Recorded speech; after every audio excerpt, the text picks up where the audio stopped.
The gym and building H are currently operating. So they're not balanced yet. The controls aren't set up for them yet, but they're running. So we have ventilation in H, all of it, by the way, which also means that the heaters have been installed and that building in total, I can guarantee will have heat this winter. The gym is, we're pumping out some air conditioning on a couple of the units. We're actually trialing them and starting them up and breaking them in and so on. And we'll go through the process of testing and balancing those as we complete the summer. Auditorium and building C are installed as of last Friday. And we are trying to get some of the auditorium units up and running early. So the folks that are running the play and the performances in our auditorium are a little more comfortable. Additional installs are progressing on time, general across the project. So far, we have no delivery problems, no unexpected conditions that we've run into. So the project is humming right along. The middle school fire protection system replacement is now started as of last week, and it will complete by 14 August. The same company that did the Helen Holler job is doing the middle school, which is Stoutland. The Helen Holler sewer vault, I have here will complete by 21 August, but I understand now that contract has been held for discussion. So I'll revise my statement to say when the contract is approved, we'll move forward with the vault. The high school track, happy to report that the demo is complete. The pole vault reconfiguration is complete and the new surface install started today. So that's going quite well. There was one unknown that we found with the track. There was 3 times more track to remove than is typical by weight. Reason being is the old track that we had was recycled tires. Tires are heavy. And when you compact them as much as 2.5 inches thick on a surface, and on a surface as big as that, it gets heavy very quickly. So Bainon, who has been in business for almost 35 years installing tracks, has never encountered a demo and a removal of this volume. So we are going to have probably a small change order, probably be 10, 15, maybe $20,000 come through. That's what we're going to negotiate for to complete that. Okay, complete that process. We'll report back to the board. I'll report back to the board at the end of the summer what that change order wound up being, how that negotiation. Worst case scenario, it's within contingency. Yes, ma'am. Could you hold your microphone a bit closer because the ventilation is very loud for us. Oh, sorry. Thank you. How's that? Guess it's not helping. Yeah. Well, I don't think we have speakers. speakers, okay. Oh. Okay. Maybe we need to turn the ventilation off. There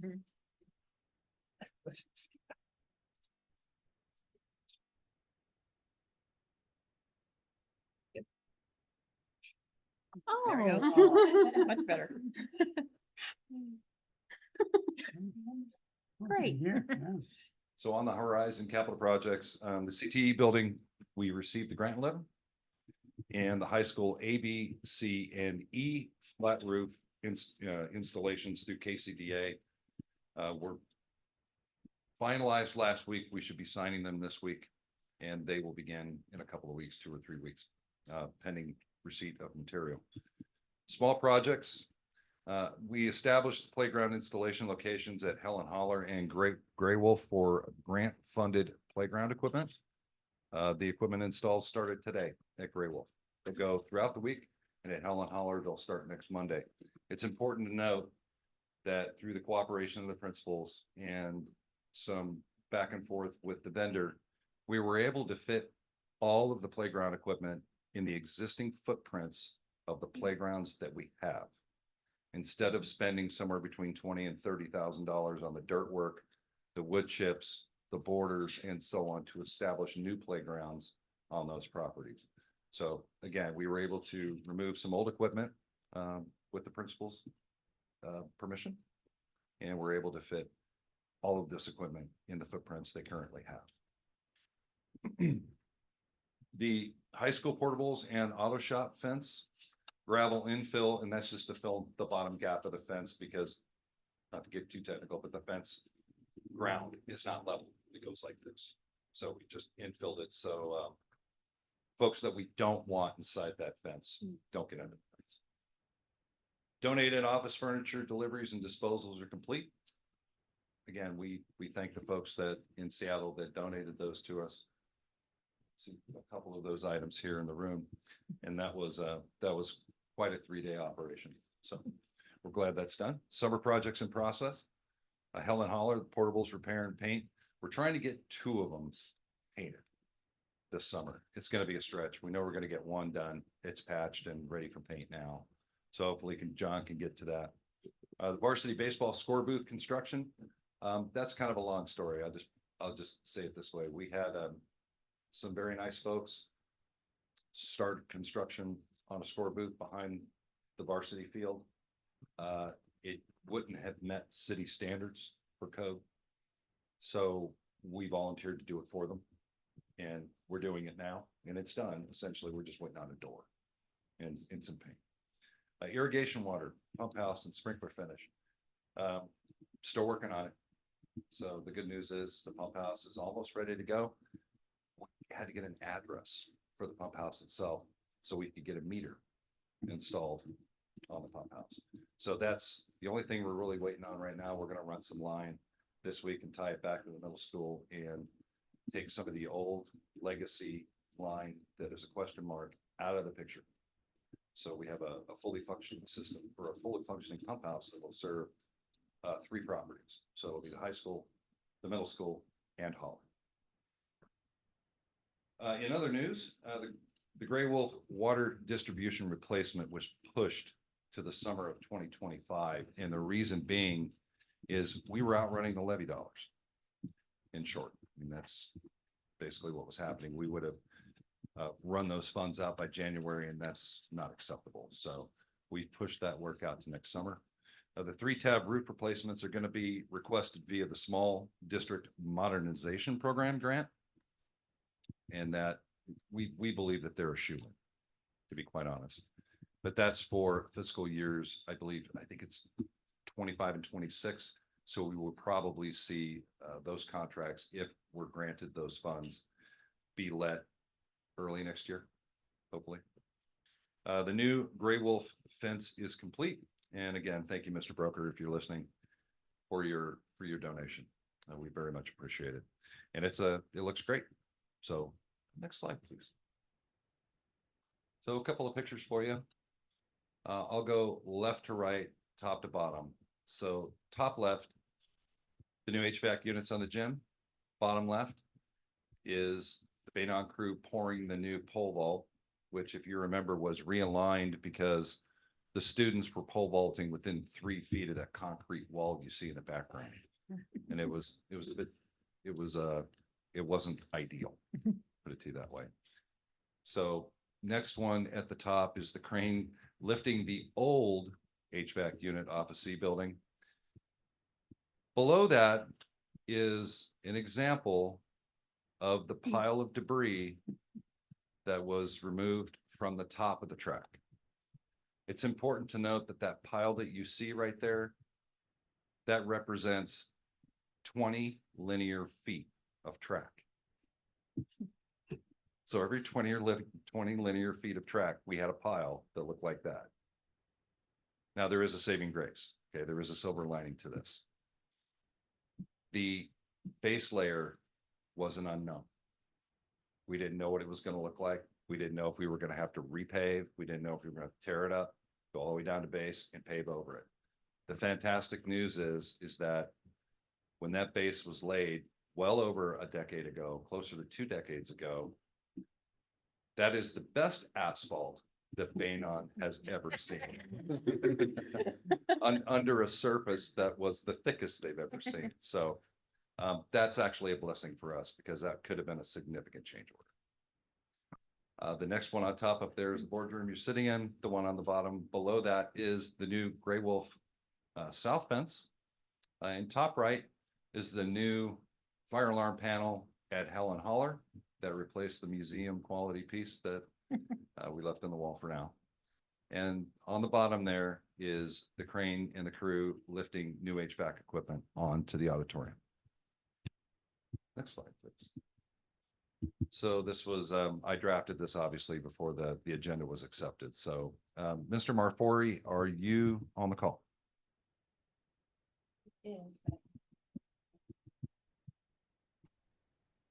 Yes, sir. Very good. Take it away, sir. All right. So the three contracts that we're going to be looking at today that we put up for request, obviously we'll come back to the conversation. Yeah. Let's print it out. Can you hear me? Yeah, there we go. Yes. All right. The three contracts that we put out for discussion for tonight are the clocks and intercom upgrade for Helen Haller Elementary School and Squim Middle School by Johnson Electric. Stout Electric to do the Squim Middle School fire alarm replacement, as well as the contract for Jamestown Excavating for the Helen Haller sewer lift station, which I understand we'll speak further about later tonight.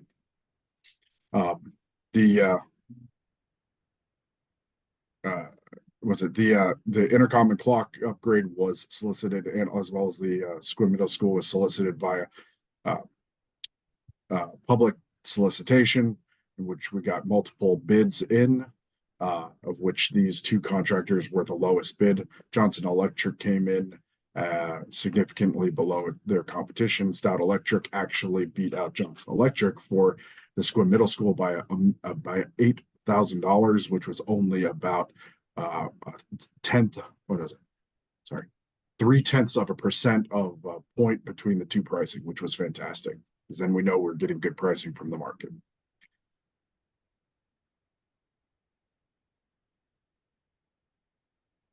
Did we want to move into the discussion in regards to Jamestown Excavating, or do we need to hold the conversation on that for when it's on the board meeting?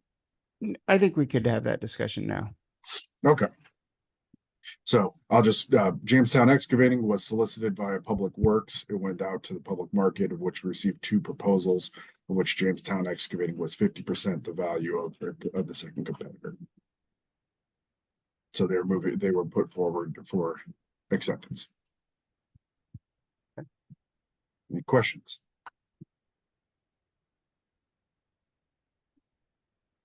Doesn't look like it.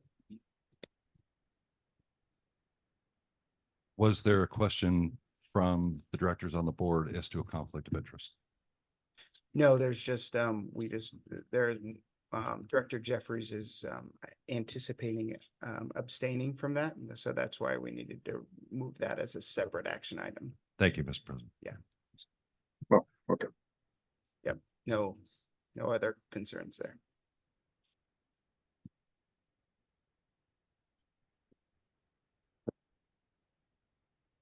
I just have something I'd like to add Mhm.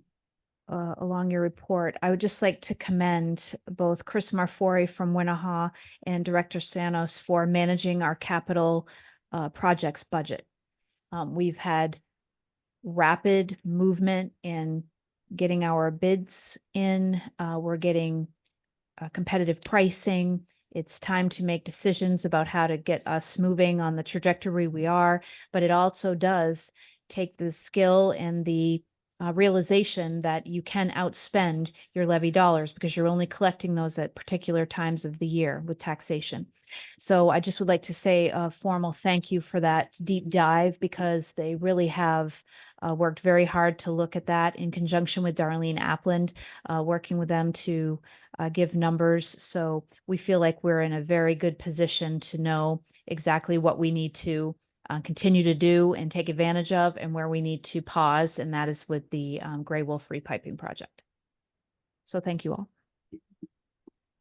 I've got some late breaking news before we go to questions here real quick. One item I did want to add that I think is going to be important. And I'm trying to read the email here. Yes.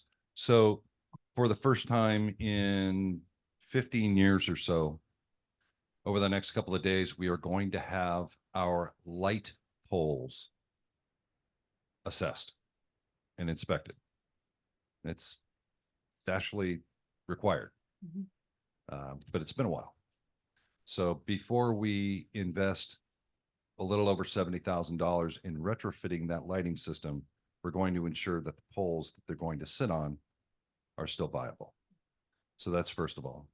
And second of all, in regards to the lighting, it will start 3 or 4 days after the track is complete, and that work is already in motion. So that retrofit equipment and so on is on its way here now. So wanted to add those 2 updates, and we can go to questions. I think that's the next slide. Chris? Did have one item to add to Superintendent Nichols' statement. You know, in these 3 specific contracts, we actually saw some of the best efforts of a value gained. Stout Electric, and well, in the first, we actually went through the middle school fire alarm around twice, and the reworking of the scope, verifying and clarifying to contractors and going back out to bid, reduced the total bid by $75,000 through an effort of de-scoping and being aware of what we were getting in the public bidding, being transparent with what those values are. The clocks and intercoms, working with Director Young on really fine tuning the scope of work and making sure it was very clear the expectations of the school district, ended up bringing that project $60,000 under budget based on previous projects. And, you know, both of those projects ended up with, you know, a spread of $8,000 on $325,000 is very small. So that was a kind of proof and purchase on these projects that we were getting the value for example, the lighting that Director Santos was talking about on $70,000 was off between the first and second bidder by $650. It's an effort of really pushing through clarity and being upfront and actually scrubbing and scoping these by everybody that I've worked with, that we've worked with at the school district, that has helped make those successful.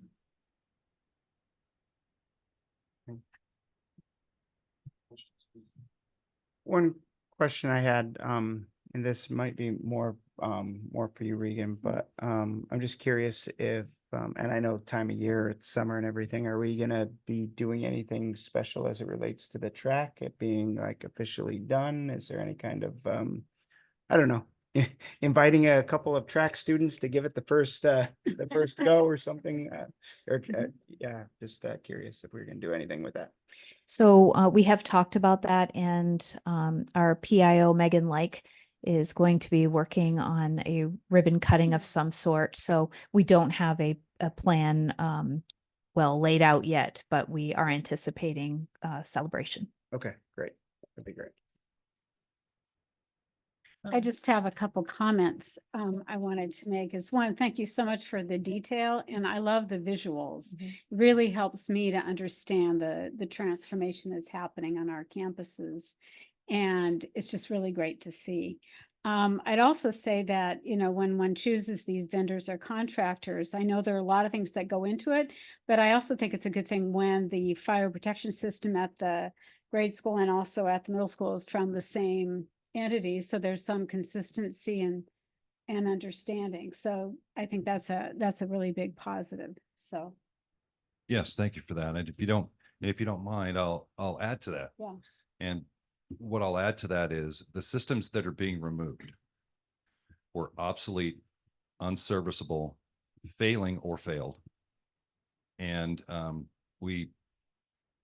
you know, this is fixing broken things still as part of this levy. But what's really important now is that the contractor that we have, the master contract that we have of Guardian is able to service this equipment. In fact, Guardian provided the equipment, and it's made by a company called Siemens, and it's not proprietary, unlike the two units that are being removed. So we should see more economy of scale, not only with the contractor, but with our service provider. And we should see fewer failures, and those expenditures should be much less this coming fiscal. Thank you. Terrific. Thank you. I assume they'll also be easier for the maintenance staff to maintain and operate and for the school staffs to operate. The fire protection systems? Yeah. No, ma'am. No? They don't operate those. Mhm. So it's pretty much freestanding. Oh, So if there's anything that needs to be done to the system itself, it actually has to be repaired or adjusted by what's called a NICET or NICET Mhm. electrician mm-hmm, or a NICET technician mm-hmm, that is NFPA certified. okay. So our personnel are not. Mhm. So that's why Actually, we call Guardian. what I was thinking about was the HVAC, not the Oh, I fire. see. Yeah, I'm sorry. Then the answer is an emphatic yes. Yeah. Yeah. Yes, yes, of Mhm. course. It will become much easier to maintain. The maintenance intervals now will spread out Mhm. because of the efficiency of the filtration systems and the units themselves. Mhm. So that will save us money in consumables over Mhm. time. And it will certainly save us money when it comes to reallocating labor and resources to other things that we need to get caught up on. Mhm. So yeah, we're quite pleased Mhm. that all of that equipment that we're going to see here at the high school, exhaust and supply both, are going to be new. And as soon as they go online, they'll be put into PM regime. We'll revisit them in about 3 months to make sure we don't have any infant mortality and we can enforce the warranties. Mhm. Mhm. I was curious too, does like for the H building at the high school, does the entire, is are the temperatures set for the entire building, or does each, I'm thinking of Sarah Lynn over there, do each individual teacher get to set the temperature in their own classroom, or how does that work? So the building management system that we came before you to Mhm. approve last year in November will have set points and setbacks so that system runs as efficiently as possible. Mhm. That said, if a teacher would like us to turn up the heat, Mhm. and to be clear, H building was not outfitted with air conditioning. Mhm. Okay, so it was Right. replacement kind. Right. So if that teacher in that room wants to increase the heat in their room, Mhm. all she has to do is call my coordinator, and either myself or one of my techs can whip out an iPad, no matter where they're at, Mhm. change that temperature right now without having to go to the site. Mhm. Okay. Mhm. They will have to request it. Mhm. So I could get into the lecture of let's just call it user operated HVAC systems and Mhm. fans and so on. That's not always the most efficient approach. Mhm. But we feel that once we get the building in balance and the teachers are used to the heat, number one, being on, and number two, being consistent, Mhm. that once they've decided, no, I want my room to be 78, then we'll leave it at 78. Mhm. And we don't anticipate that we'd have to make any more A lot of adjustments. adjustments. Thank you. Correct. Unless they'll make a request to adjust the temperature because they're giving a certain kind of test to students. They want to be more alert, that kind of thing. They could do that. That is absolutely possible. But I'm sorry, if you don't mind me following up, each individual room Mhm. can be adjusted to a different temperature. Unlike the previous system, That's what- which were in blocks. Mhm. So, Okay. yes. Thank you. All right. Well, thank you very much. Thank you.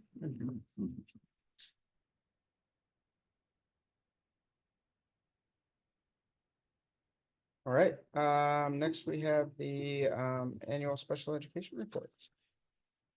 Which I think is on you, right? Yes. All right. So it's my pleasure this evening to present a special education update that was put together by Director Langston and her team, and she's unable to be here tonight, so I'm happy to give this in her stead. And if there are questions that you have that I need to follow up with her, no problem. We have that plan. Okay, so let's go ahead and get started. Each year, it is an expectation that the school board be updated about our special education programming. And so this report will hit on some of the high points of our year.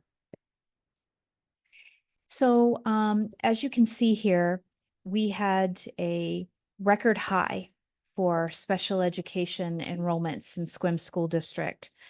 We went from a September count of 439 students in our special education program to 469. So that 30 student swing was really attributed mostly to having 45 students who transferred in to our school district with IEP programming already in place.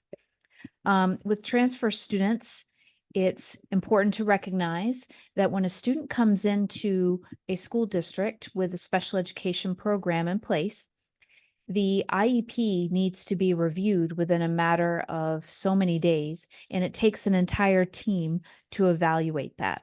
So we have our special education teachers, our therapists, our school psychologists, certainly our paraeducators, all need to be a part of reviewing those plans. So this year alone, the students who transferred to us with IEPs ranged from having speech only services to others that had speech, OT, PT, had nursing services with their IEPs and a specialized instruction. So we see certainly a range, and we are pulling together programming to make sure we're able to meet all of those needs. This is a challenge, though, with the way we're funded. And you saw earlier in my presentation about the budget, we have a certain amount that comes in directly for special education. And then there is also an apportionment portion that figures that all special education students are regular education students first, which is, I think, an excellent philosophy. But one size doesn't fit all when it comes to service needs. So there is fluctuation there. Our team does feel a point of pride of making sure that we have services available across the spectrum. Okay, we're going to move on to legal updates. And for you to know that the Ninth Circuit Court has made a decision that students in situations where IEP services are required can occur in public schools through age 22. So used to be age 21. We now see that growing, and we know that there are many families that would like to move ahead to have that benefit. We also recognize with SB 5883 that school districts are required to show the burden of proof in due process hearings. So our school district is looking very carefully at making sure that we are doing things right and being transparent with communication and also communicative in early days so that people have an understanding of what their rights are. And our special ed program does have a method of communication to help make sure all of those information pieces are available. But then we also have SB 5852, which are safety net revisions.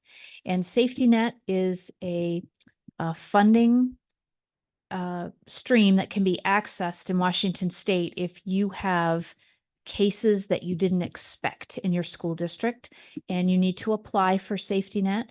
But these revisions have actually made it more streamlined, have made the funding more accessible, and we are taking full advantage of this so our students get the most support that they can for their needs. Okay, the Ninth Circuit decision around the 22nd birthday, Director Langston wants you to know that we'll be needing to update our IDEA policy to reflect this new age of 22, and that if a student who stays beyond their birthday of age 22 but finishes out that school year will not be counted on our enrollment. It's just basically us providing the service without that apportionment. Should it change, that will be more in line with 21-year-olds. So we'll be making sure we're tracking that. Okay. As far as safety net, I think what's really important is that we recognize that in prior year, every aspect of the IEP for safety net revisions was reviewed by the Safety Net Oversight Committee. And if something substantial was found, the district would lose funding for those students. But the SPED department helped to work toward a plan for corrections. And this can be a huge burden on smaller districts. And we're kind of at the cusp between small and medium. So it's going to be a real help for us, for sure, the way that works. Okay, we can move on.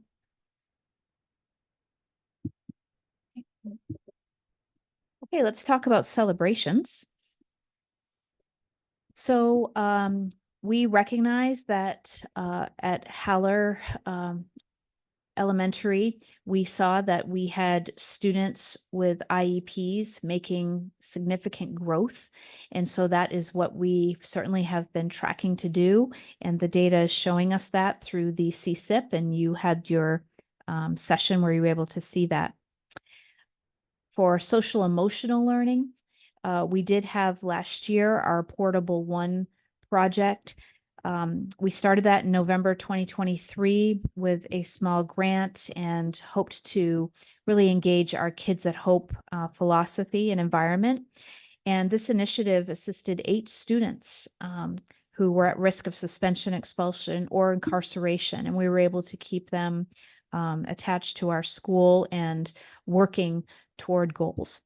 So the Portable One team secured a grant from Foundry 10 to support the program. And really that helped tremendously with community outreach initiatives. So plans for the coming year are that we are going to evolve our program and have most of our 8 students go into regular brick and mortar schools and classroom and program. And there is the possibility that the necessity for a Portable One program might come back, and we will be looking at that as we transition students into the schools and classrooms. So Director Langston says, thank you so much. And I would like to share that we really are looking toward making sure students are having accessibility in our buildings to the opportunities that all students are having, and the growth that we're seeing at our schools in that way. It's telling. So I'd like to thank the special education department and team for their work. Questions? Yeah, it's gonna move us to the annual technology report.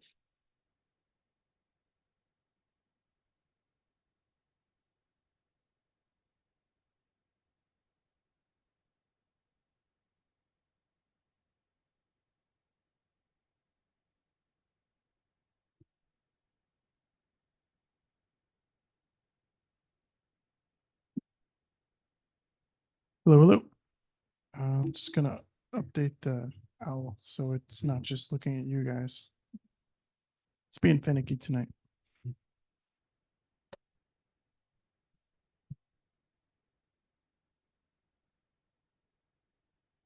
How's it look, Tracy? On the video. How does it look on the video? Okay. All right. Yeah. So this is the annual technology report. It's for July 2023 to July of 2024. We'll start out by just introducing or reintroducing you all to the technology team. We'll look at a little bit of numbers from an IQ ticket report, which is our work order system.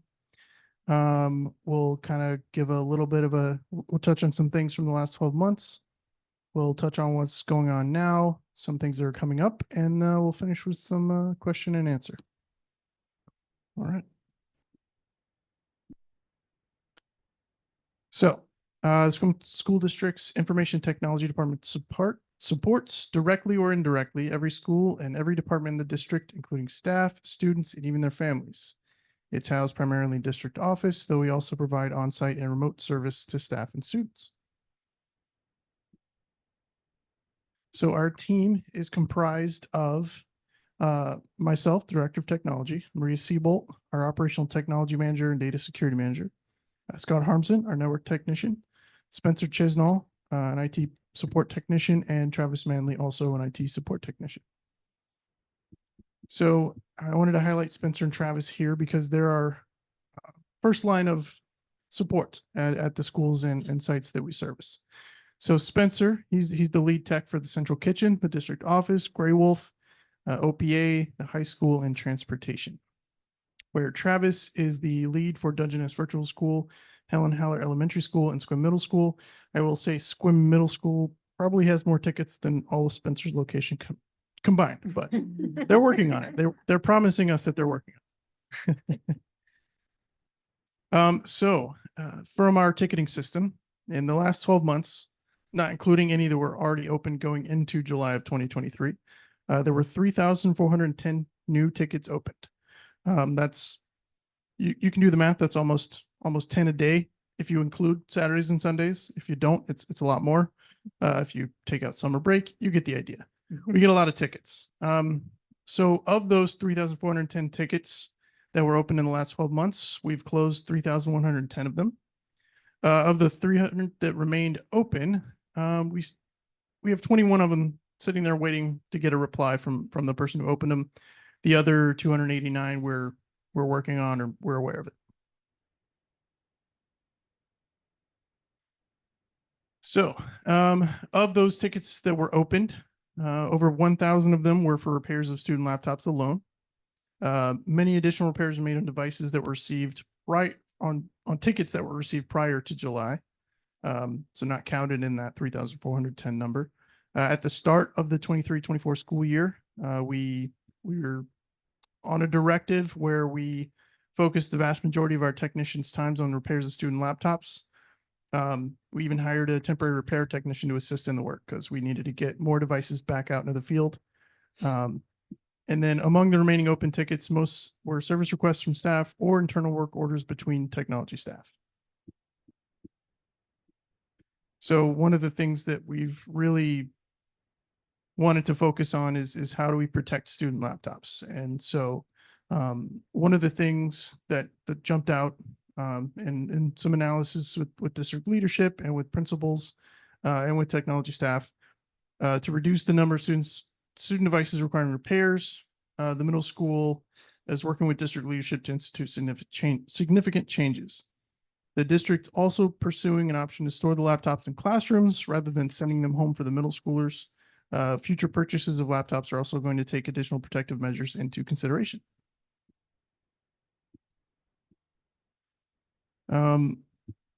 So for surplus and parts, surplus we kind of use as a blanket term, but generally speaking, most of the things that we submit for surplus are because they are either an item that is obsolete or it's an item that's broken. And when we say broken, we mean beyond what it would be a reasonable cost to repair, or in some cases physically possible to repair. There were 863 line items submitted to the board as surplus due to being obsolete or broken by the tech department between July and August of last year. Since then, we've been adding to the list. We haven't submitted a new copy because we're focused on other things, and as opposed to sending stuff away for e-cycling. We've also, during that time, we also were focused on getting as many devices as we could repaired and back out into the field. So we gave devices a second and third chance where it was possible to do so. Each serialized device receives its own line item, though items like keyboards are grouped together. So one line item might be like 100, 200 keyboards. So we have another 295 waiting to be submitted to the board that have gone through the vetting process to make sure that we could not repair them by any reasonable means. We have, in order to minimize the number of devices being submitted as broken or obsolete, we've purchased 555 replacement parts to be used for repairs. That's just in the last 12 months. I didn't count back further than that. This doesn't include the hundreds of laptop charging adapters purchased to replace ones that were destroyed, lost, or needed as spares for student use. So there's a lot of those too. So for completed works, we've made changes and updates to bring the district's accounts and devices into compliance with federal, state, and risk management pool guidelines for cybersecurity. For the bus Wi-Fi, hardware was installed and services were activated so students on school buses can use their devices with filtered, protected internet access while riding the bus or while the bus is parked at events. The clock and intercom device and system trial at Olympic Peninsula Academy was successful, opening the door for expansion in other schools, which is I'll talk about in a bit. For our bandwidth, our internet speed was increased from 2 gigabits per second to 5 gigabits. It was 1 when I was hired, and I got them to upgrade it to 2 and then upgrade it to 5.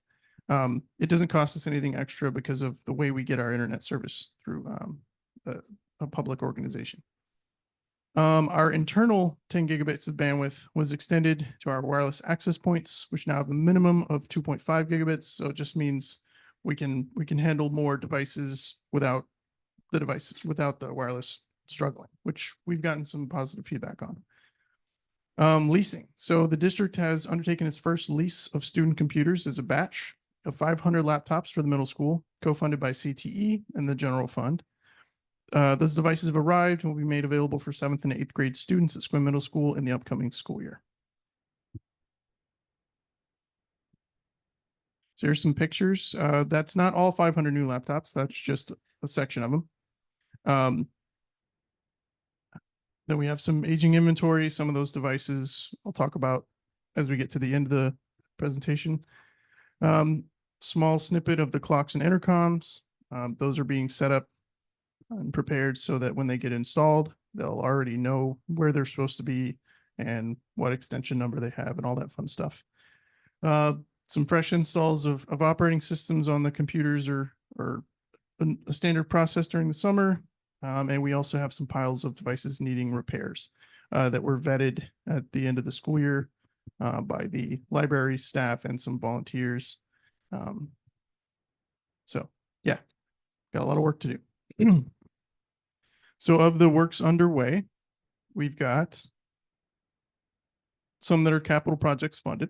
So that's the clocks and intercom devices for Helen Haller and the middle school. Then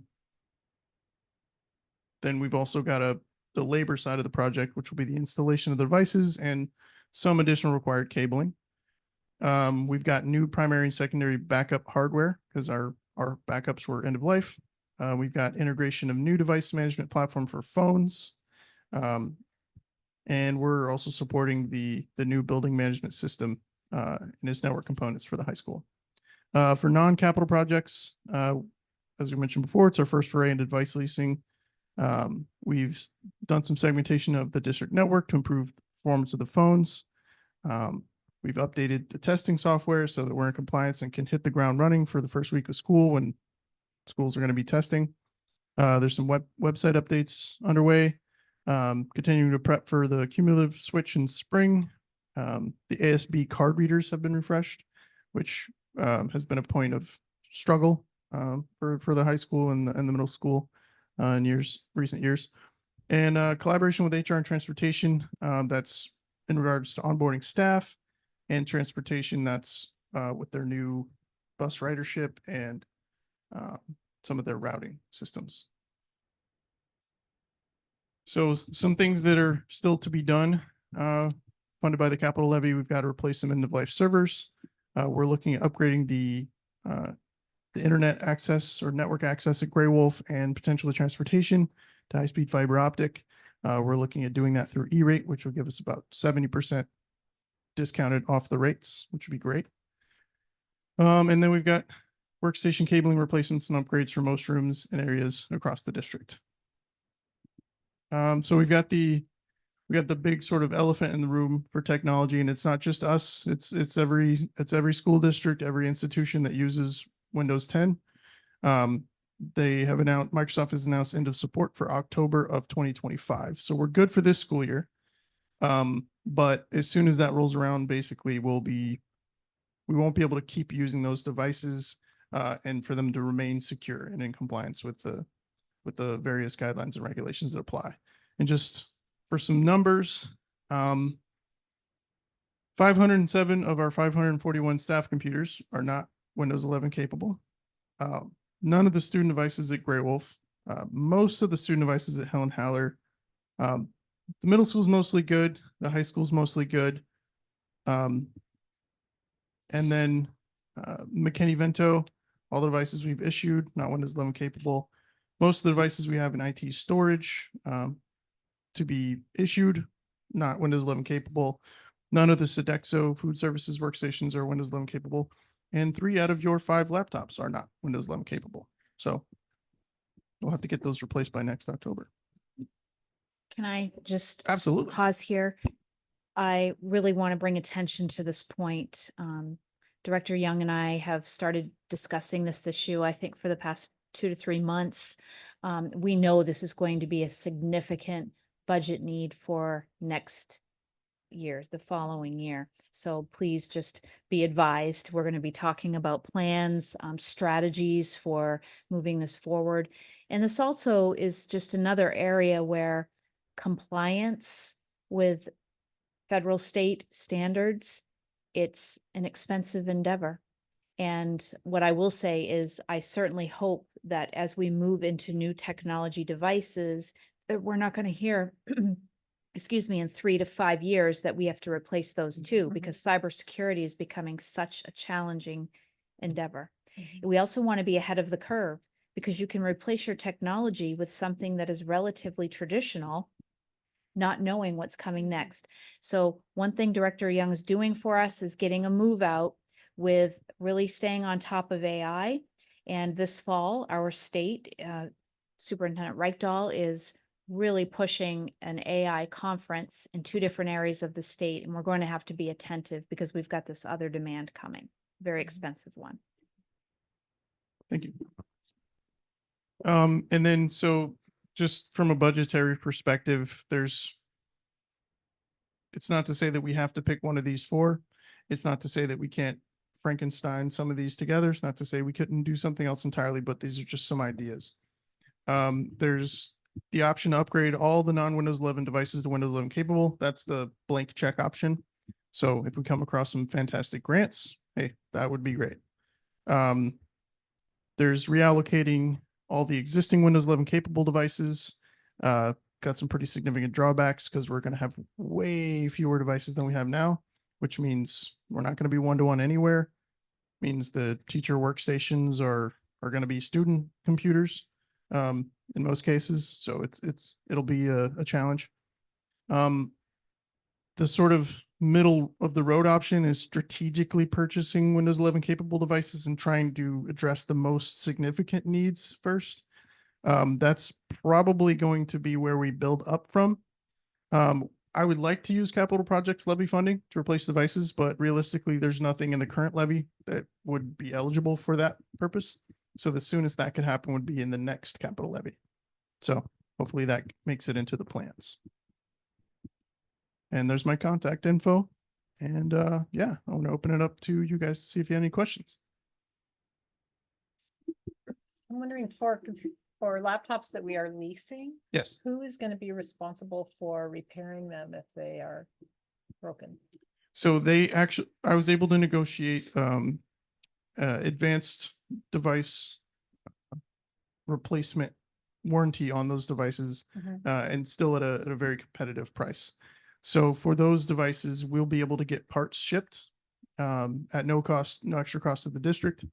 And we'll be able, our 2 techs, Spencer and Travis, are becoming Dell Tech Direct certified is what they call it. And so they'll be able to dispatch the parts for the specific device. It'll come in, addressed to them for that device. They'll perform the repair, they'll document it, send it back to Dell, everything gets verified. So it's going to be a much more cost and time-friendly endeavor this go around. To tie it back to the 555 parts we've purchased over the past year for repairs, the majority of those were third-party, non-original equipment manufacturer. And so everything that we get on these 500 devices are going to be directly from Dell. So it'll be much cleaner in that way too. Can you just tell us a little bit about what the repairs are that you have to do? I mean, are they mostly caused by students dropping laptops and that kind of thing? Is it Yes. screens? Is it, It's you know? It's Yeah. screens, it's hinges where they've torqued the device in the wrong direction too hard. It's frames and corners where they've dropped them or crushed them. Occasionally it's, at least for the older devices, we do end up having to replace batteries and things like that. But for these student devices that are newer, like at the middle school and high school, they're mostly from misuse. Do the kids have, or are they given any kind of a protective sleeve, or are they asked to buy one as part of their school supplies? When the devices were originally provided, sleeves were acquired alongside them, but it was ultimately determined that they weren't sufficiently protective. And the schools were basically supposed to be issuing fees and fines for any damages that occurred. But that it was such a new process for our school district. The revenue from those fees and fines didn't make it back into the repair budgets.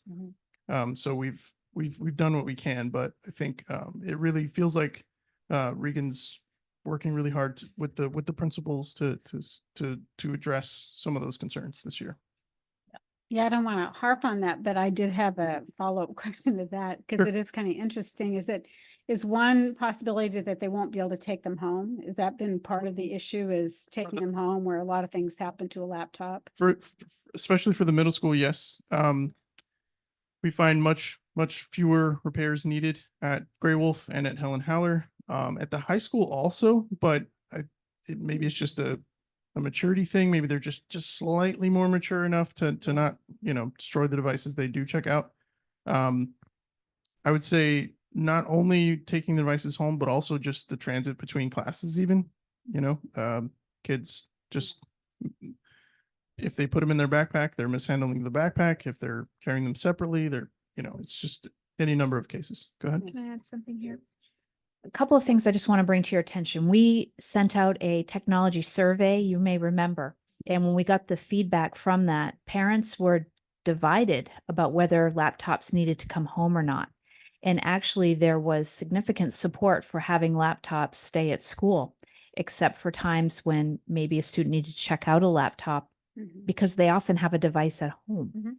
So we are absolutely going to be thinking about that track. We have staff support for keeping laptops at school. So Bo is also in the process of helping us come up with a plan where maybe we can lease carts.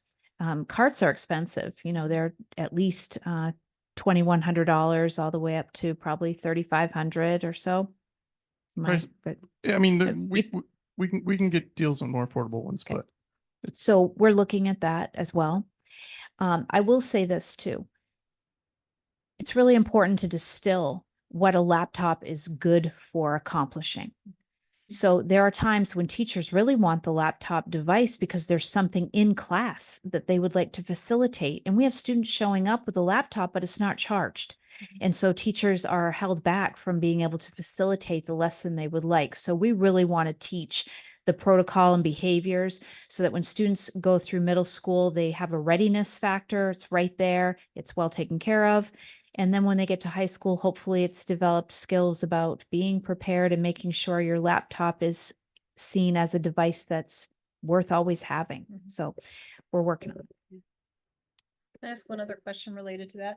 Would it be possible if kids had laptops that they were working on in school and they also had a laptop at home, so they didn't have, would they be able to log into, would they basically be able to recreate their school laptop on their home laptop and do whatever they, they access can, it? if you're talking about like accessing all of their Canvas and their OneDrive Right. and everything, they can already do that. Okay. Yeah. So if you have a laptop at home, there's no reason you need to bring your laptop from school because you can do everything you need to do on your home laptop. Unless you're like me and you keep things on your desktop. That's the thing. We'd have to really teach protocols so that students are saving to the correct drive and have access from home. And then the equity factor. We do not have 100% of our students with device at home. I mean, and so maybe some kids would be authorized to take theirs home and, if a parent was like, hey, I don't want my kid to haul it back and forth, so just leave it at school. Yep, we are absolutely exploring that option for it's especially focusing on the equity piece Sure. for the students who don't have those devices at home.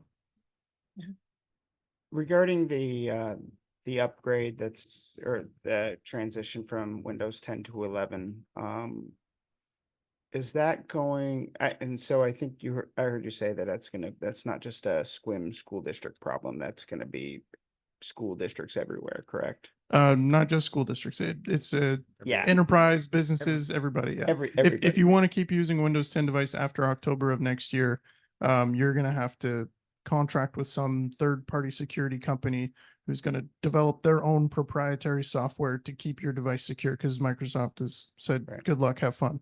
Right.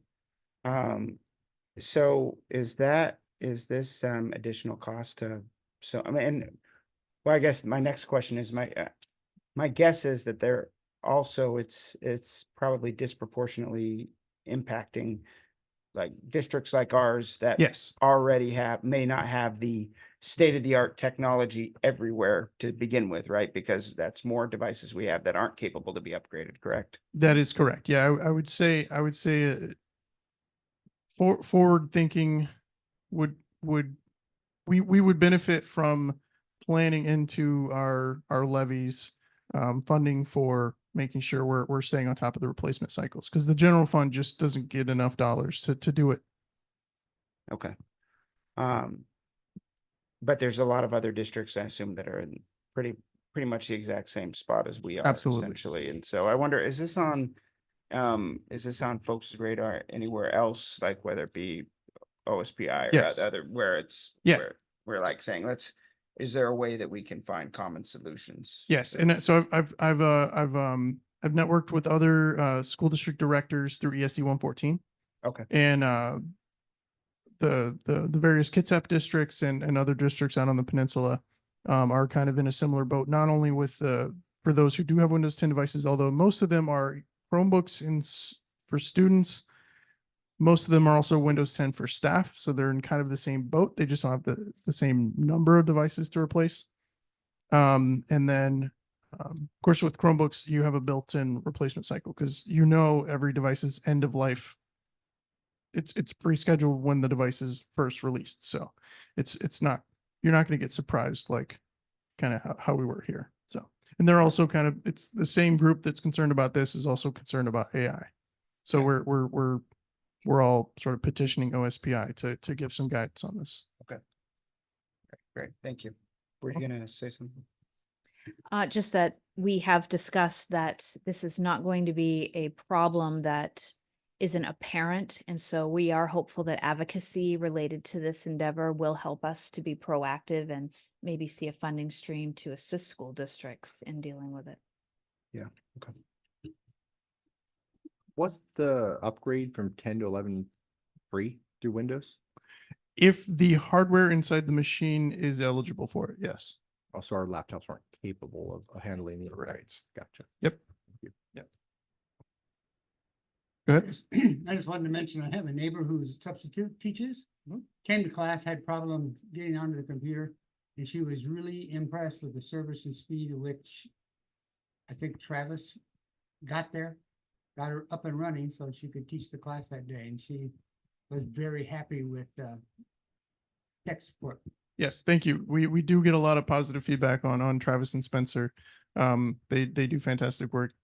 Very high level of customer service, very friendly, very personable. Yeah, they're great, wonderful people. And my last question on that free upgrade, you're saying that every single Windows 10 laptop is not upgradable, or it would be piecemeal? Some are, some aren't. Some are, some aren't. We have about 40 of our 550-ish staff devices are eligible for Windows 11. Yep. So the vast majority of staff devices not. None of the student devices at Grey Wolf, most of them at Helen Haller cannot be upgraded to Windows 11. We have a few carts at Helen Haller that can, worth of laptops, student laptops, and then most of the middle school, most of the high school can. In fact, this summer, as we're processing those student laptops, we're going ahead and upgrading them to Windows 11, the ones that we can. Okay. Thank you. Yep. I'd say transitioning our entire system over to MacBooks are probably, that's not a cost-effective solution to look at either. We're really going to need a levy for that. All right, thanks, Bo. Appreciate it. Thank you.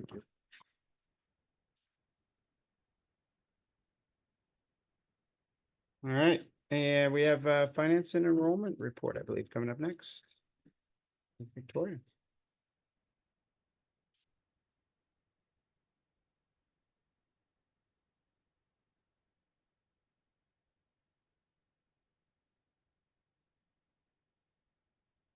Thank you, President Pickens. Good evening, Board, Superintendent Nichols. I am standing before you this evening with the mantle of a newly adopted role as the Interim Director of Business Services and HR. So it is my pleasure to be the one to bring to you your monthly budget status report. So I want to, before we begin, kind of unpack a little bit of what you'll see tonight, because I just see things differently.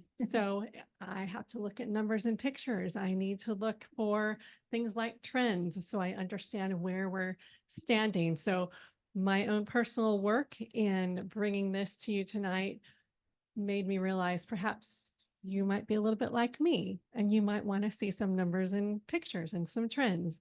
So that is what I put together.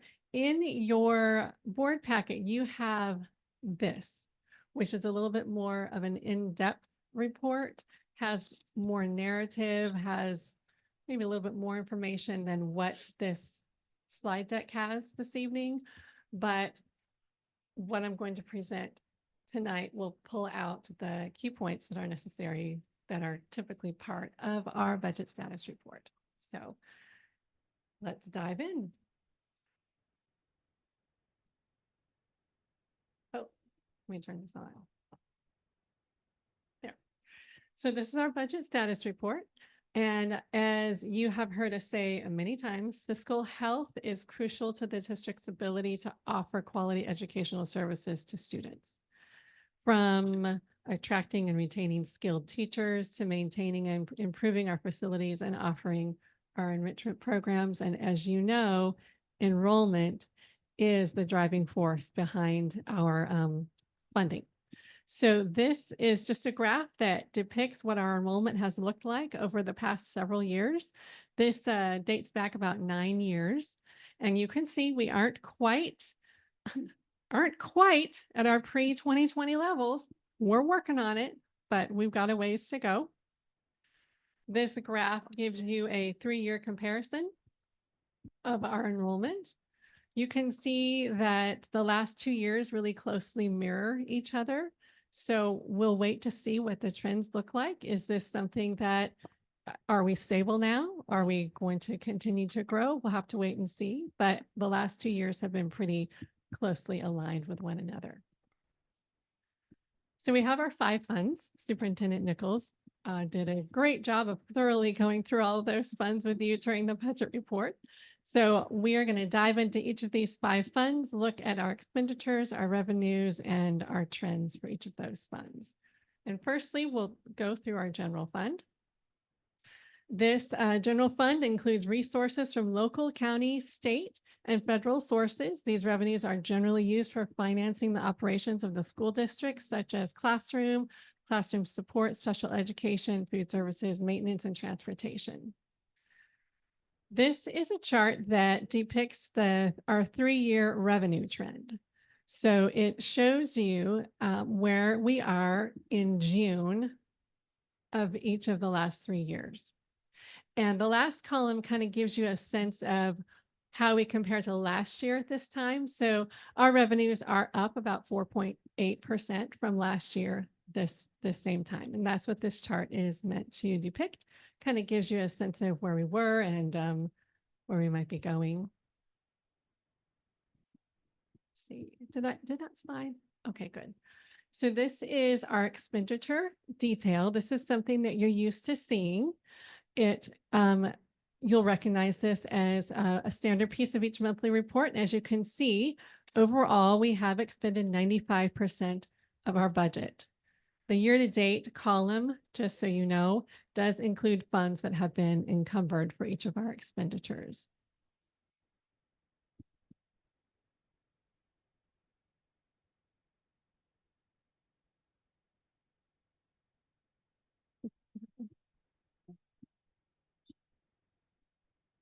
Oh, there it goes. Okay. So this is a 3-year expenditure trend for us to take a look at. And for comparison, I've included a chart that shows our expenditure trend over the past 3 years. And as you can see, our expenditures have increased by 3.6% over last year at the same time. Again, you'll recognize this chart. It's part of every budget status report as the general fund financial summary showing our total revenue and expenditures through June 2024. For those of you who are keeping track, this is the report that can tell you that our current ending fund balance, should everything be done in June, would be at 3%. But the story's not over because we have a couple more months left. But this is where our ending fund balance is sitting right now in June. And our 5-year trend for our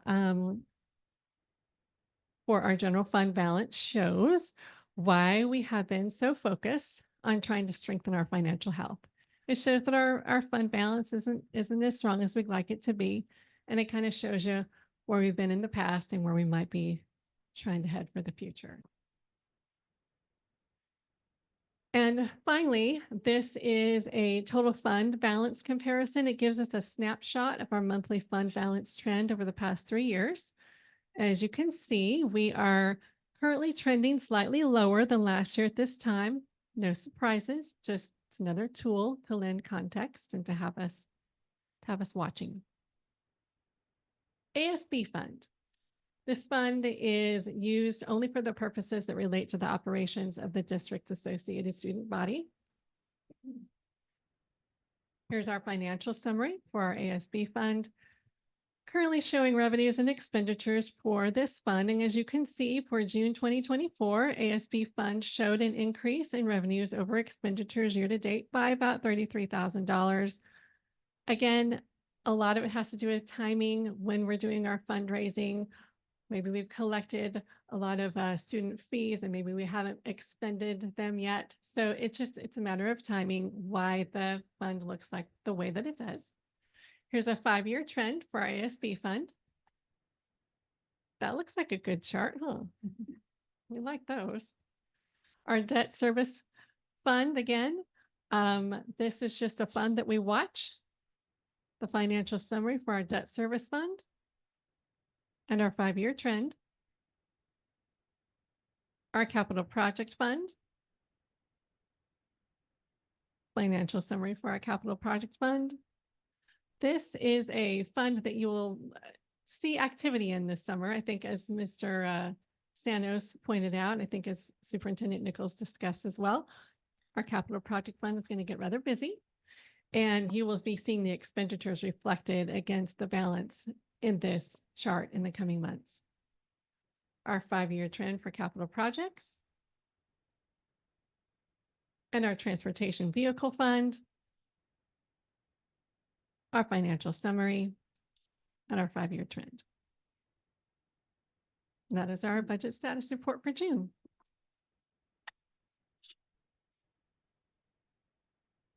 I'll do my best to answer questions. I just had a question from, I think it was page 8 presentation where, and I think I want to make sure that I'm reading this right. So,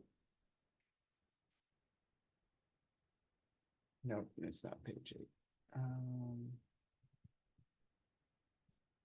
Yes, this one.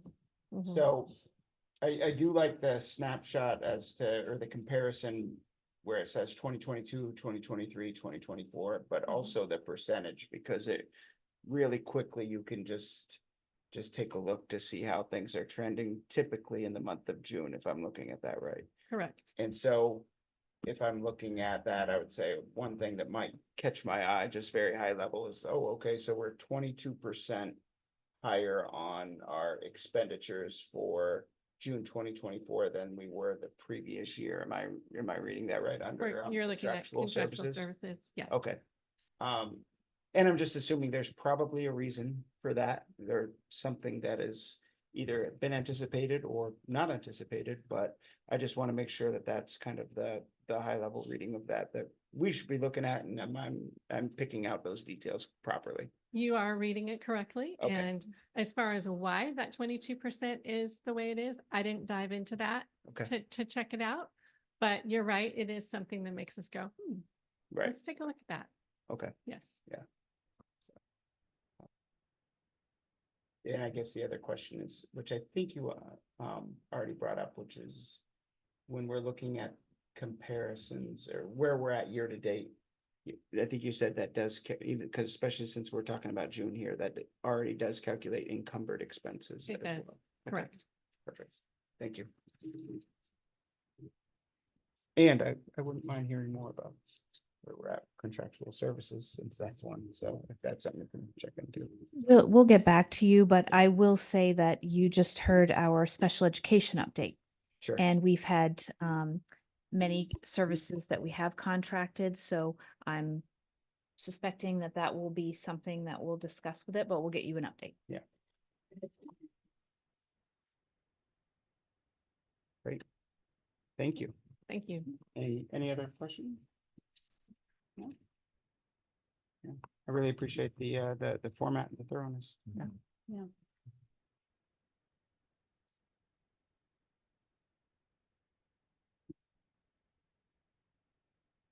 Okay. And that's gonna bring us to our superintendent report. Well, thank you very much.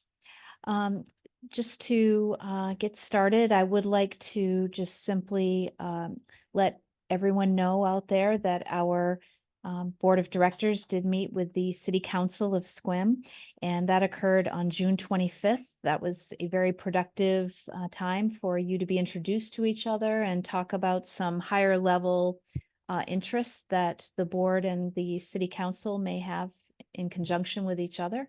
So we did leave that meeting and consider that would be good to have another meeting and a follow-up to that.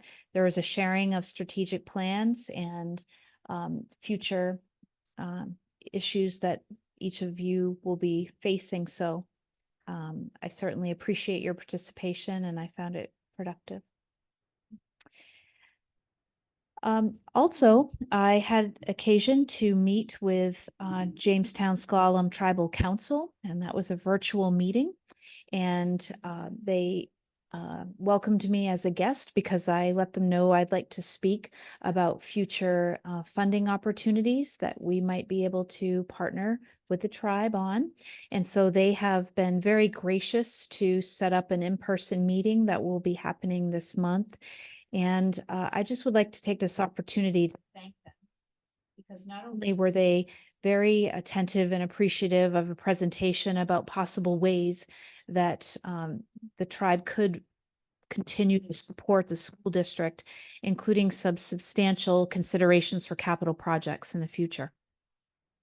But also I'd like to thank them for their facilities use, because your board retreat workshop will be held at tribe, and we also will be having our administrative summer retreat on the tribal center as well. So tribal collaboration, I feel, is very productive right now, and I just want to say a thank you and a recognition for that.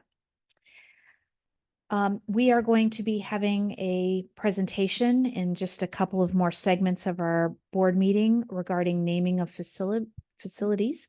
And I'd like to let you know that we have convened our facilities naming group, and we're going to come to you tonight with an exciting opportunity for naming a future facility. But I would also like to let you know that in that meeting of the Naming Facilities Committee, there was discussion about how our long-term facilities planning group can also have future discussions about opportunities for community members or beyond that would like to support our school being able to do so with some of our future projects. So exciting things to come. Our CTE work group reconvened because on June 24th, we did receive the formal grant award letter from the OSPI Capital Projects Group for the CTE Center. And we do have a green light to move forward. Our CTE work group, however, met every requirement that the OSPI request had put upon us, even the ones that they said they could wait to receive. It's fully complete. It was complete by June 27th and has been fully submitted. So I would like to personally thank Dale Jarvis for his assistance. He is a financial guru and has helped us considerably with looking at future cash flow projections, project timelines. It's quite impressive. And Richard Parks for helping us with looking at the development of the scheduling and the different aspects of design and moving the project forward. So we are in great hands with our volunteers. It's very impressive. So we'll be getting together again soon as well. Okay, I'd like to let you know that our Jewel settlement has fully arrived, and I have met with both Principal Aaron Fox and Principal Lunt. The total amount is about $22,000. I will say that legal fees were considerable coming out of those settlement amounts. But what the administrators have told me, first blush, is of interest are some pretty advanced vape detectors that detect more than vape. And then also electronic hall pass systems that many high schools and middle schools are implementing so that you can monitor how many and who students are out of a classroom at any one time and where they're intending to go and convene. So they're bringing quotes to me about that. We're going to try to remain within our price point to try some things out and implement those funds very soon. That was part of the expenditure increase that you saw because we are going to be moving out on that. I'd like to let you know that we have a district website upgrade in process, and tomorrow the principals will be receiving a first blush on what the new website platform will look like. The reason for this website upgrade is that the company that we've been using for our website look has very modern opportunities that we could be taking advantage of, and we just haven't. And so we have asked that we move out on that. We did have our secretarial staff involved at looking at different options and helping to make the selection because they are so heavily involved in utilizing it and updating it. So we do have a selection, and we'll be coming out this summer with the redesign. And we're going to have some, I just want you to know, some implementation cycling that needs to happen, because when you implement something new, everyone has to learn where the things they knew with a memory click maybe somewhere else or look different or be under a different heading. So we'll be making sure we're communicating with our staff and our families what's coming out, and I think it will be a very professional look. So that's coming along. You heard Bo mention cumulative as a new system. I think I've mentioned that to you. Instead of using Skyward for our student management, the teachers have aspects of Skyward they're using, our business office, our HR office, all of us. We'll be seeing that implemented next late winter, spring. So that is coming, and it will be quite a process of migration. Many districts have come before us, so we'll benefit from what they've learned. I'd like you to know that our administrator team did convene with student growth goal training that is required for us to implement, and we will be having training for our teaching staff as well. This is next level of looking at how students are being monitored for how they're growing in their academics. So we will continue to let you know as we move on those stages. On the consent agenda, you did have student travel that was approved, and so I just want to highlight a couple of things from that. Here are a few kaleidoscopes to share. We don't have one for everybody, but this is our June issue of the Kaleidoscope that just came out. If you haven't seen it yet, it is online. It's on our website. But on page 9, you'll see that there is an article about Squim Middle School wins best rocket design at the Artemis Roads to Expo. Well, this exciting opportunity for the students in and of itself was fantastic, but we have received word that the NASA club has been invited to go to the Space Center, Kennedy Space Center, for an all expenses paid trip. And so I just want to say that the opportunities that our club advisors and our teachers are bringing to students are really following such amazing celebratory outcomes. And to have a group of students who is now being welcomed to this Space Center is just amazing. So it's very exciting. And Sarah Turner is the club advisor for the NASA Club at middle school. So thank you very much for your approval of that trip. It came fast and furious, the notification, and that trip is scheduled for August. So we'll have a follow-up so you can hear more about that. And I can pass another one down, so we could look at it. I'd really like to express a special thank you. Director Sanos referenced the furniture that our school district received this summer in a move, but I'd like to be more specific. Brittany Farrow worked with us from Commonwealth Partners Property Management, and she helped almost single-handedly with Tracy and Director Sanos to pull together a move of floors worth of furniture from Seattle, a Seattle high-rise, to us. And then we had the moving company that also participated, and that was Elite Office Installations. The move value was $14,000 just to transport, get the furniture moved out and brought to Squim. And we were asked for only $4,000 for all of it, from all of the furniture to the move. And Director Sanos priced it out for us. We paid $45 a chair, and they are professional grade chairs. You can look at them in the office here. And everything else was free. Conference tables, I just could go on and on about the opportunities. So every school did receive something that their administrative team had pulled together as interest. And the maintenance and custodial team that day was quite a move day. And all of the arriving furniture was delivered same day. So quite impressive. And what a partnership to have us benefit that way. So I thank them all. I'd also like to thank Brody Broker again for the fence. The fence is very professional looking. It was quite a donation, and it's very much appreciated that that is complete.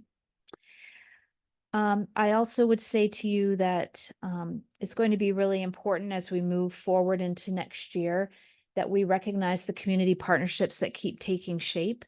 And so we'll continue to bring them back. But I'd also like to make sure we make good recognition of the donations section of our consent agenda.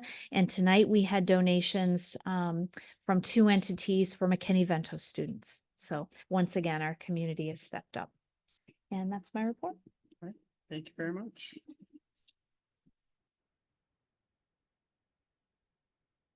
All right, that's going to bring us to our board business. And first, we have the approval of our 24-25 budget. And I would entertain a motion. I move that we approve our 24-25 budget. I'll second. Okay, it's been moved and seconded. Any discussion?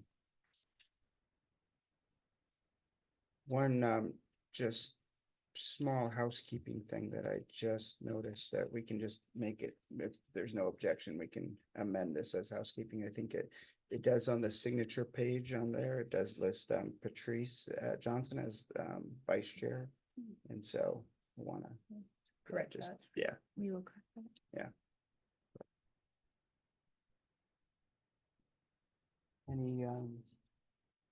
Any other discussion? All right. All in favor, please signify by saying aye. Aye. Aye. Motion passes unanimously. 11.02, the approval of naming facilities recommendation.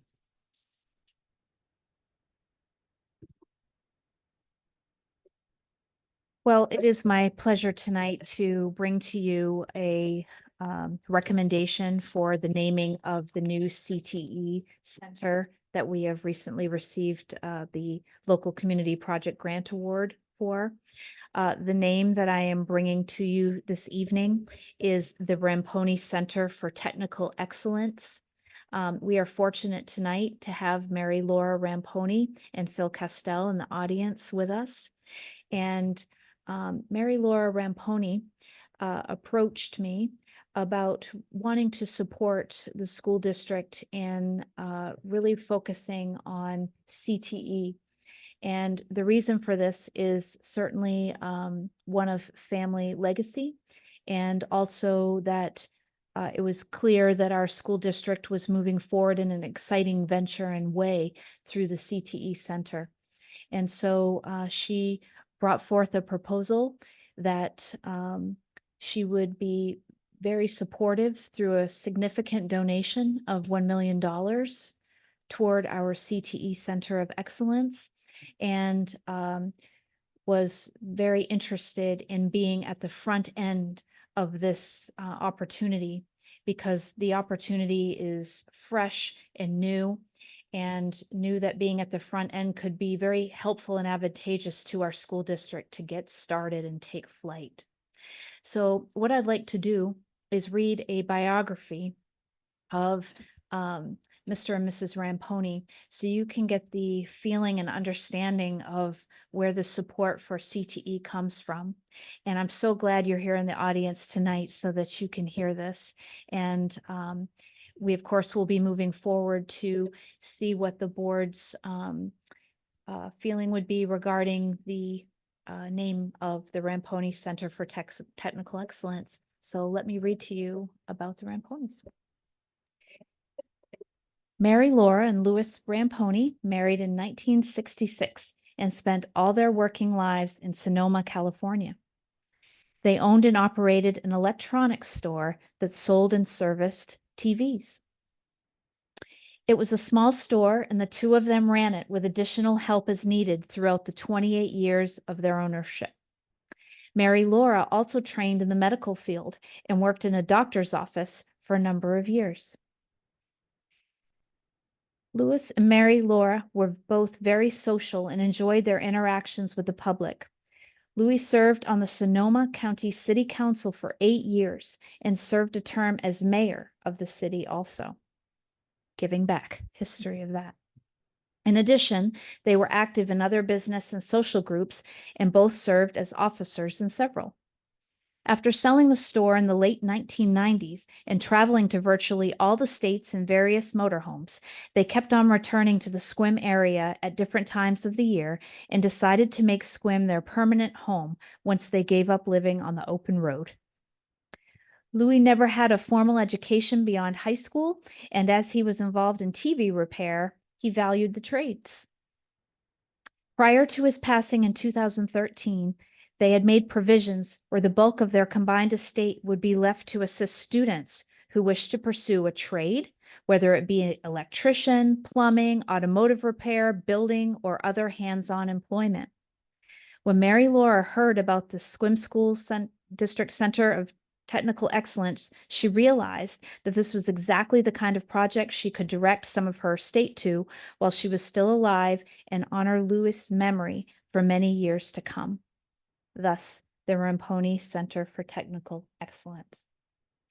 So with that, I would just say that I have had the pleasure of meeting Mary Laura and also working with Phil Castell as her advisor, and they have been nothing short of a pleasure to work with and really do embody what our naming policy expects, which is it is about naming so that we are meeting the priorities of what our school buildings are here to do and accomplish, and also the sense of giving back to the community and having a community sense of service.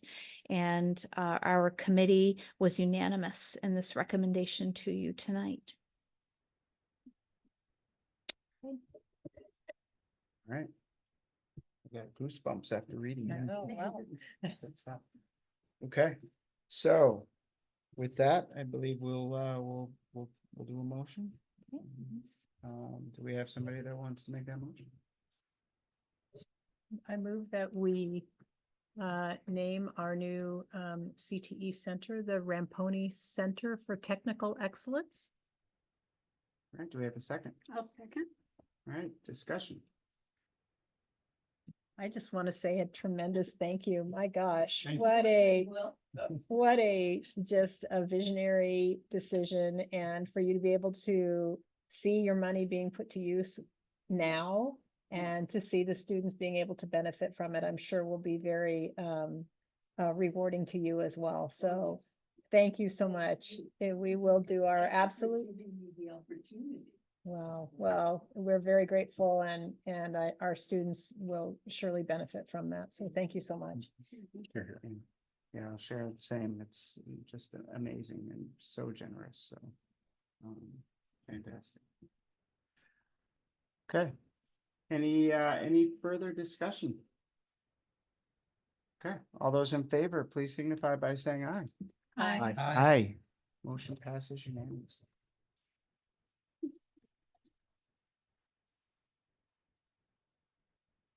Would you like to say anything? Yeah. I'd give you the floor if you.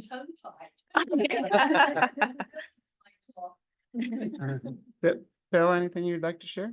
No, I think superintendent did a wonderful job with the bioinformation, and it's just something that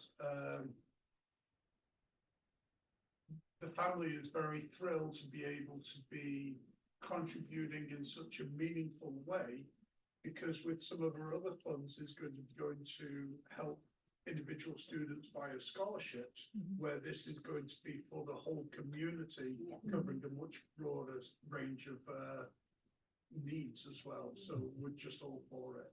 Yeah, we chose where we traveled everywhere, and we kept coming back here and saying, this is where we want to live. And so we purchased, and we still travel somewhere, but we were always back here. And my husband died, and I'm gonna die here. Hopefully I'm Not now. No, we need you to see this through and enjoy what's going to come, because it's going to be a wonderful experience outside, but also inside for the students. So, yes. And I'm Exciting. glad that we can help. Yes. There's so many technical things that need to be taught now that, plumbers, electricians, and most people don't do that or don't go into it. And we kind of figured this is where we made our money. So let's see if we can help somebody else. Yes. I want to tell you a unique attribute to Mary Laura's generosity that's going to be very helpful to us. You heard me speak earlier tonight about cash flow. And to be able to have such a generous donation that gives us so much flexibility to be able to start design without having to wait for the state to have the reimbursement. If we don't have the cash ready to pay for some of those services up front, we now will have the ability. And we're going to be talking about how the Olympic View Community Foundation can help us facilitate this donation. So there's another partnership inherent in all of this. So puzzle pieces just come together sometimes really well. And here's one. Fantastic. Great stuff. Thanks again. Thank you. All right. And our last board business item, we have the approval of Jamestown excavating contract for Howard Sewer. Do we have a motion? Well, that's not as glamorous as the last one. I move But I'll that we- just. Oh, go ahead. Go ahead. Oh, I move that we approve the Jamestown excavating contract for the Holler sewer lift. Second. I'll second. All right. Any discussion? I'll just say I plan to abstain. My daughter recently got a job with Jamestown Excavation, which she and we are very excited about. And it puts me in a position of appearance of conflict of interest, so therefore I'll be abstaining. Any further discussion? All right, all in favor, please signify by saying aye. Aye. Aye. Any opposed? Any abstentions? I abstain. All right, motion passes and we'll note your abstention. And with that, I believe that is our last item and we will, anything else? I would just like to remind you that we will be convening later this week. And then, of course, we have August board meetings. So we'll be talking more at those events. All right, okay.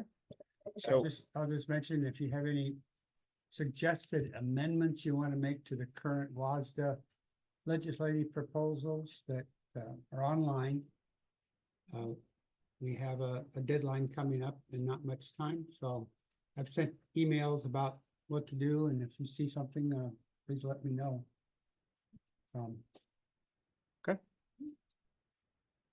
all right, with that, we will adjourn.